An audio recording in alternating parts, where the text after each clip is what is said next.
Well, if I could, I would definitely play the drums, but I'm not a drummer.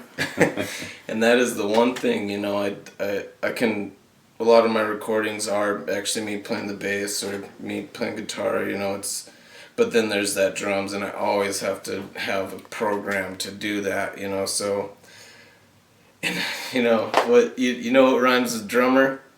Bummer. Bummer. So That's my first guess. no, I mean there's so many good musicians here in Pueblo too. I feel like it's kind of like, I think sometimes when I put together my stuff, I'm like, you know, maybe someone's gonna pick up on it and be like, I would be interested in filling in that position, you know, that you can't do, you know. So I don't. You know, I'd way rather see, like, Buckethead, I'd way rather see him with a band, you know, than him play with just, like, his electronic stuff.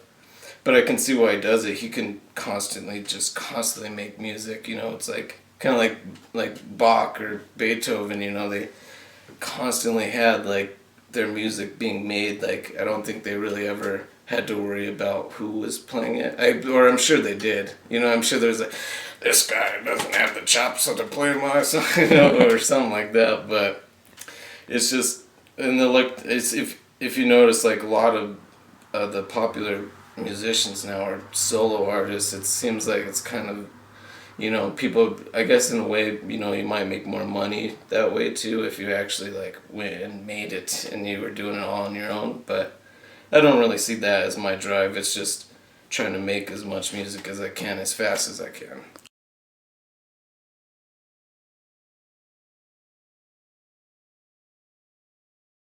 I would just ask, you know, like, you know, okay, so we don't have a venue anymore, kind of. I mean, there's places to play, but, I mean, do you think that that's going to stop people from, you know, playing music, like starting a band and stuff like that, you know? Do you think it's really going to stop that? Like, I guess that's a question. Is that a question? That's a question.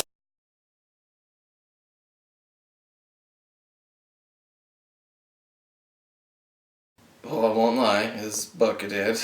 Nice. You know, I saw him do that, and, you know, he's all instrumental too, so I guess that's kind of where that comes from. Like, I have a few songs where I do the silly rap stuff, but most of it is, like, instrumental, and I kind of, like, even skate videos, like, when I used to edit skate videos a long time ago, and I always just loved matching the music to, like, you know, when you're landing, and just there's something about a visual thing with music that seems really special, you know.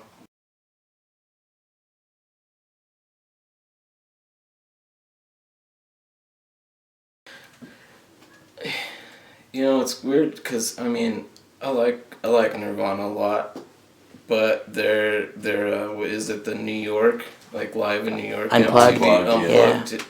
I remember listening to that so many times. Like, it's got some cover songs in there too, but like there's something about it that I just always really liked that album for some reason. So I'd probably pick that one. That was a magical performance. Yeah, I mean, really it was.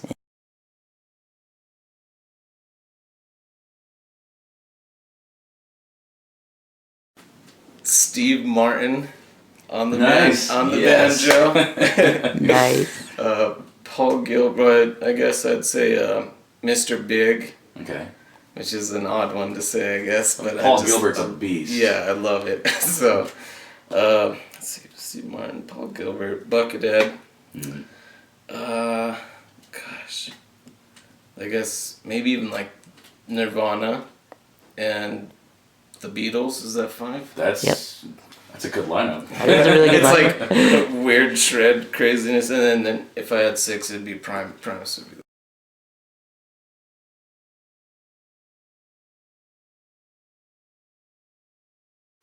Hi, this is Taylor from Mecha Mâché, and you just saw Chu Chronicles.